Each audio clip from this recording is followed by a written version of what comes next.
Interviewer asks, so we are stuck, or rather he states, so we are stuck.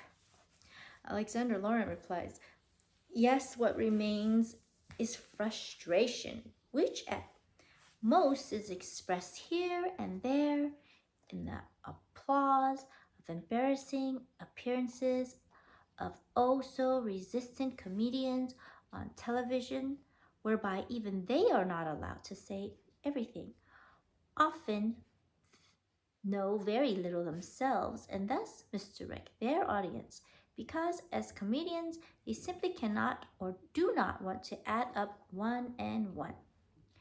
It is actually horrifying to watch this whole machinery of stupefying people, how the purpose of some cabaret performances or satirical programs is just to let the air out so that people can at least feel as if they had shown it to the rulers, if only in words. What people watching such satirical programs hardly notice is that such programs subtly support the confirmation of some other so called truth or subtly push a new direction or way of thinking in support of the status quo, and people do not notice it. Interviewer asks, so people are stupid sheep chewing on each other? Alexander Laurent replies, no, not really. They are poisoned, manipulated, and misguided, and also under a kind of hypnosis which not even the alternative media know anything about. A hypothesis that makes it difficult for them to see truthfully. In summary, people are vulnerable to any kind of further influence and manipulation through the food they shovel into themselves, the proclaimed objective science, the frame up economic and product manufacturing machinery, the media, and the numerous policy controlling organizations, as well as through their own opinion, which has established itself in their minds as seemingly their own gained truth and has been accepted as confirmed. Strangely determined people, also because they can only half perceive the developments taking place due to the necessity of running along in the hamster wheel of civilization and then simply want to push through what sounds uncomplicated and, at first glance, very good and logical to them. The underhanded opinion in turn makes them a very subordinate tool of the elites without noticing the deception behind it or understanding the mechanisms behind it. And then they fight with all their conviction, all their hatred, all their anger, and thus exercise directly or indirect violence against the opponents they have been shown. The main thing for such people of justice is that they feel as if they can claim to have destroyed something negative and that they are on the right, the good side. And they do this above all because they think they are acting out of their own conviction. And because it is good to be good, to belong. The so called opponents of these people also feel they are in the right. They feel discredited, cheated, and subjugated by the world and by people who express the opinion that is generally considered good. It's the old fogies who are attached to what they're used to. They just, Nico's whining. They just feel comforted by what they're used to.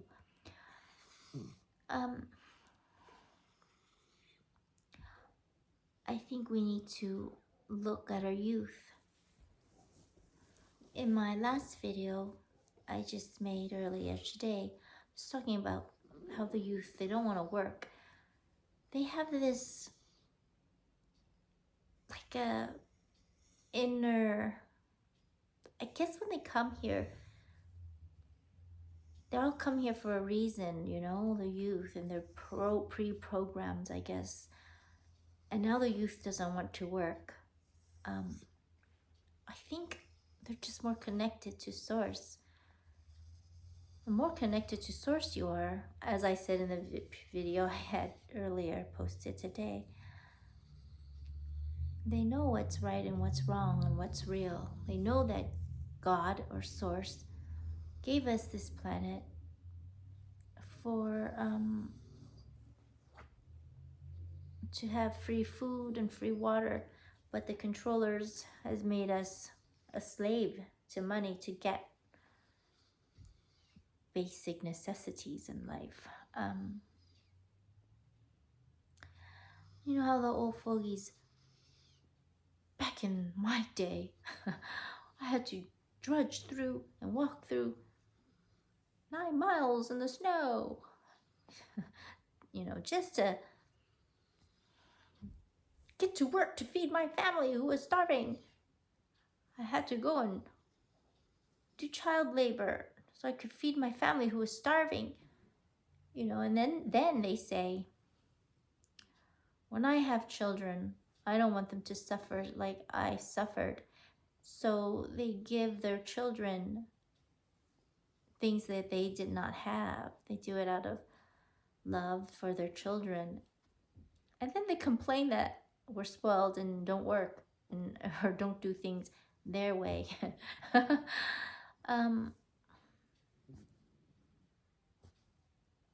I think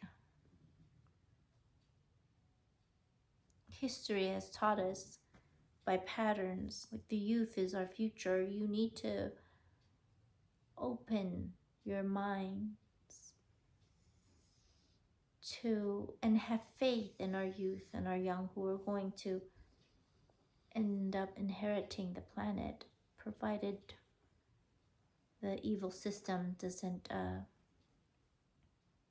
brainwash them all and dumb them down through food and boop-boop-de-boops and everything else, that we've discussed and talked about, or I read in previous parts of this PDF file. Anyways, okay. The so-called opponents show that their opinion is suppressed in the media. They are being beaten up, and justice and democracy are being trampled underfoot. And with that, the real goal has been achieved, to build up 2 or more blocks that will destroy each other. On my mind, Alexander Laurent put up a video, not Alexander Laurent, the people, the Eurasia, couple of people, the people who interviewed or translated these PDF files that I'm reading from. The latest video they put up on their main site, which is linked in the description below. It's interesting because the youth doesn't want to work right now. I don't want to work. I'm very connected to source, and the new influxes. I didn't want to work ever in the beginning. Who wants to work, right? Nobody wants to work. Deep down, people know the truth, right? Deep down. So interestingly, a video I watched today from the near-death experiencers channel, the network that I talked about in my last video. I showed a clip of it. The interviewer mentioned that the youth doesn't want to work, and it's funny how the generations before mine and the generation before the children's, the ones who work, it is so ironic that they say you need to work because it equals freedom. Isn't that ironic? You gotta be a financial slave to work because that equals freedom. How backward is that? It's totally backwards. So the truth always wins and reveals itself, at the end. So anyways, in Eurasia couple's latest video, he said to resist the new influx of the AI and the cabal and the elite. People need to stop laboring. That means that people need to stop working. They need to refuse to work. All the new generation of children, the Generation Zs, none of them want to work. Isn't that interesting?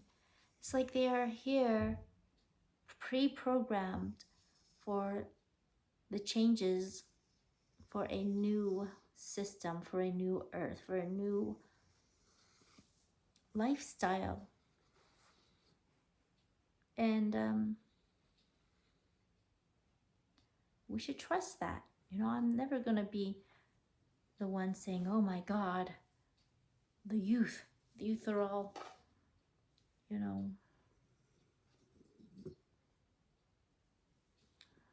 they're in a horrible place. They're going to be the end of our civilization. They're so dumb and stupid, but they come with them an inner knowing, like we all came before us, before we got dumbed down or brainwashed. I never was dumbed down or brainwashed. But the negatives of that are I'm so stubborn. I'm lucky enough that I have food and water and a roof over my head, and I'm loved. And you don't have to work for corporations or the government or anything that keeps the system running. You can just work for people in their own businesses. You don't have to work for a big corporation. Anyways, that's all I have to say about that. Okay, can continue. That will help the coming chaos immediately, and none of them realize that it is all about creating chaos and destruction. They don't realize who the real opponents and producers of their dispute are. Instead, they all just become the executed instrument of aliens, elites, and lackeys. It shows in a sad way how much people today are controllable, mostly because of personal psychological feelings, neurosis, psychosis, complexes, disadvantages, neglect, etc. From childhood, youth, and adulthood, in order to generate actionism, whereby people then unconsciously blame other people for their own suffering, in the form of projection and transmission. This aspect plays an essential role in the mobilization of the respective population or opinion strata. That's another thing. It's like how secure are you within yourself? How secure are you? How much do you love yourself? That only your opinion matters, and you're not going to just follow along for acceptance, because you don't need it. It comes from within. It comes from the source within. Source is coursing through you. That is all you need. That's all you have to look for to fulfill your every need. But people are very insecure. You don't have much backbone, I guess. And then you have the dumbing down with all the external forces as well. So then you get a very sheep-like people. And then you have the new youth, the children coming in, and then the elite, the AI, the cabal, whatever you want to call it, powers that be know it, and they attack them. So I think it's a matter of how strong. It's a battle of your soul, the strength of your soul, how strong your soul is. How willing are you to stand your ground and be behind the truths, stand behind the truths that you know exist, and don't just get assimilated because you're looking externally for some sort of love and acceptance, which is not needed. Okay. It is no wonder that the anonymous structures of the world imposed on us give rise to such problems between people. For we humans are evolutionary and psychosocially not created for such an anonymously functioning world. The imposition of a civilization that creates anonymous and psychosocially unnatural worlds of encounter for people is not adapted to us. However, the club kills two birds with one stone because a highly complex and therefore automatically anonymous civilization must exist in order to produce high technology and an intelligent species. All right, so it stems a lot from childhood. So instead of saying to the child, you are all you need, you don't have to prove to me, the mother, the father, the parent, or the teacher, or the, whatever authority figure, you don't have, it stems from them saying, I'm so proud of you, my child. I'm so proud of you, son. I'm so proud of you, daughter. Like, that shouldn't even be in their vocabulary. And then Santa Claus too, you gotta act a certain way. You gotta be good so you can get presents.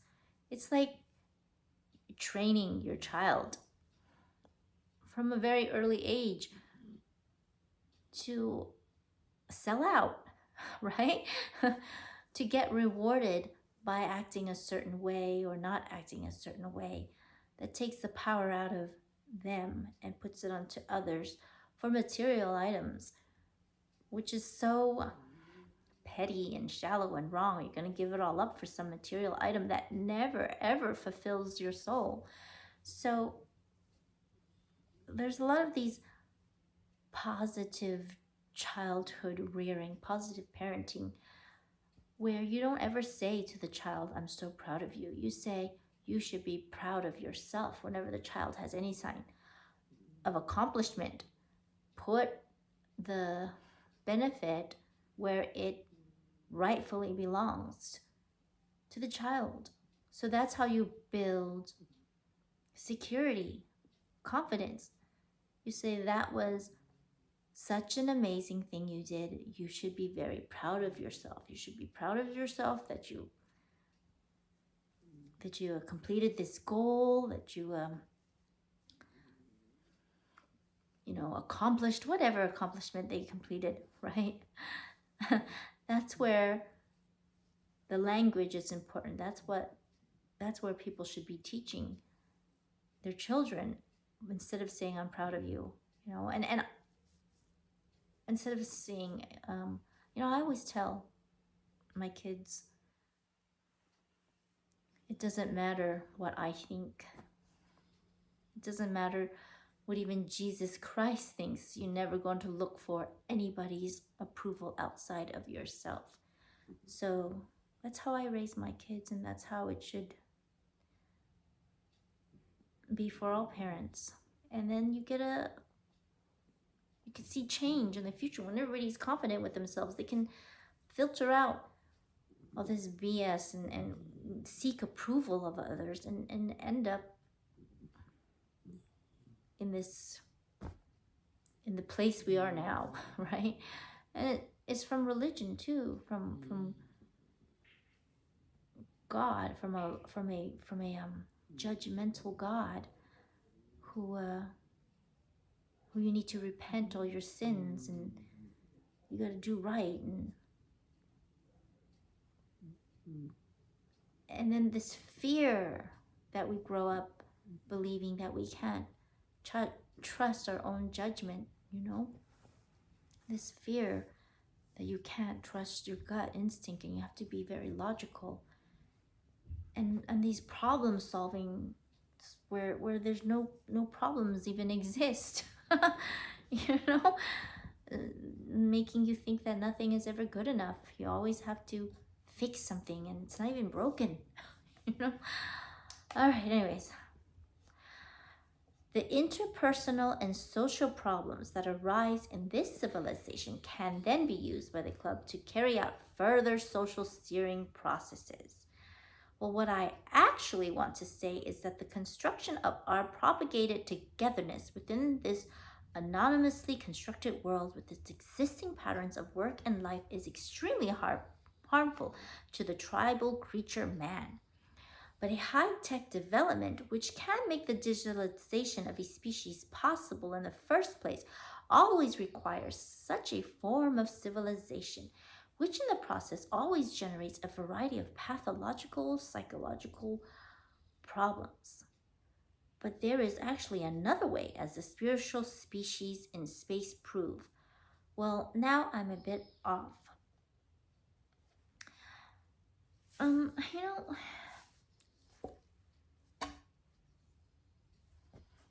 we're such a highly programmable society, people. I'm saying we should raise our children that way, but how much of it is actually felt, or they're just machines programmed to act a certain way, programmed through their upbringing? We need more people who are not programmable. That's what we need. Because if we have a bunch of programmable people, anybody can come and program or like program them with a new program. So even though I think it's good that they're raised with, to be secure. Maybe if they raised people to be secure, then that programming, the easily programmable part of them can be eradicated, hopefully. Otherwise, we're just a bunch of easily programmable people. I say this because I'm not programmable. I don't know why. I was raised from a very typical family. Actually, my mom was always working and my dad was always working too, and I didn't get much. Now still, I have a sister. She is, I would say, asleep at the driving wheel. She's not even on the driving wheel. She's a sleepwalker. I grew up at the same school, same lessons, same family dynamics as she has. But she's not as strong-willed as I am. So I became who I am despite all the external influences in this world. And other people, they become what they are programmed to become. So we need more people that are very strong-willed at this time of transition. Maybe they are coming in. Maybe they are the Generation Z, hopefully. And some changes can happen here on Earth, hopefully.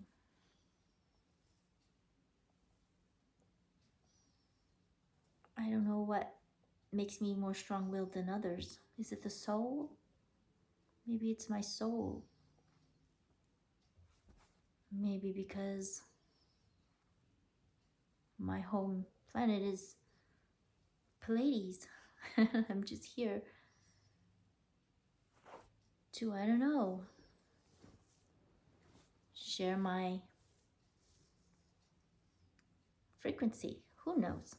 Anyways, I've been told by my friend who's psychic, who read my past lives, who saw, she said my folder, she said the first thing she saw was a folder for me, and I'm from the Pleiadian. She didn't say exactly where, but somewhere in the Pleiades, and my file was very small, a thin file, which means I didn't have many lifetimes. So maybe that's another thing. I haven't been here that long to be brainwashed. I still hold a lot of otherworldly attitudes and beliefs in me. So anyhow, it just came through my DNA. It's still in there somewhere.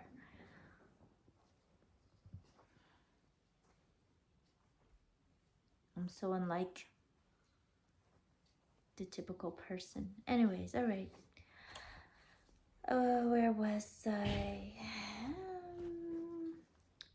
We're at 25 minutes.